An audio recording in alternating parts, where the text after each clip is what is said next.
Well, as far as the Supreme Court's order in the case concerning elections is concerned, the Supreme Court held that while the Constitution espouses that elections are to be conducted in 90 days, but the Supreme Court also observed that if the Election Commission was not prepared to conduct elections in 90 days, then the Election Commission must conduct elections in such time which does not derogate much with the constitutionally enshrined time period. Now, this leeway to the Election Commission, some people had feared earlier, would give the Election Commission the power to determine what constitutes the minimum possible derogation with the constitutional command of conducting elections in 90 days. And the Election Commission's decision now to conduct elections in October has been possible because of that leeway which had been granted to it by the Supreme Court.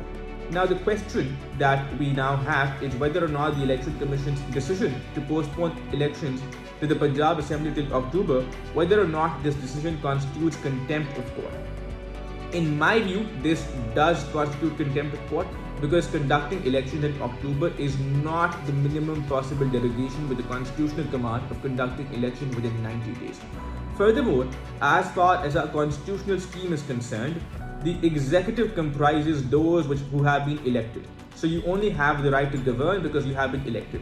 The only exception to this principle is caretaker governments. So caretaker governments ordinarily come into being for 60 to 90 days, and as a result, the caretaker governments usually do not have the power or the mandate to make important and critical decisions. Nonetheless, to conduct elections in October is tantamount to giving caretaker governments a longer tenure, and it's tantamount to giving them the power to make decisions that they do not have the mandate to make.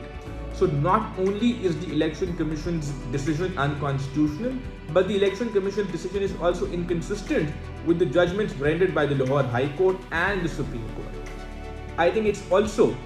while we talk about the Election Commission's decision, it is perhaps also important to reflect on the Supreme Court's decision and to perhaps highlight how the Supreme Court should not have given the Election Commission the leeway to determine when elections may be conducted. And I think it's important that the Election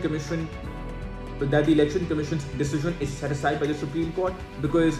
elections, free and fair elections, constitutes the cornerstone of our constitutional and democratic dispensation. And if we cannot conduct elections in 90 days, or if we allow the Election Commission to postpone elections on tenuous grounds, I think it's not only the fate of the elections which hangs in the balance, but it's also the fate of our democracy which will then hang in the balance.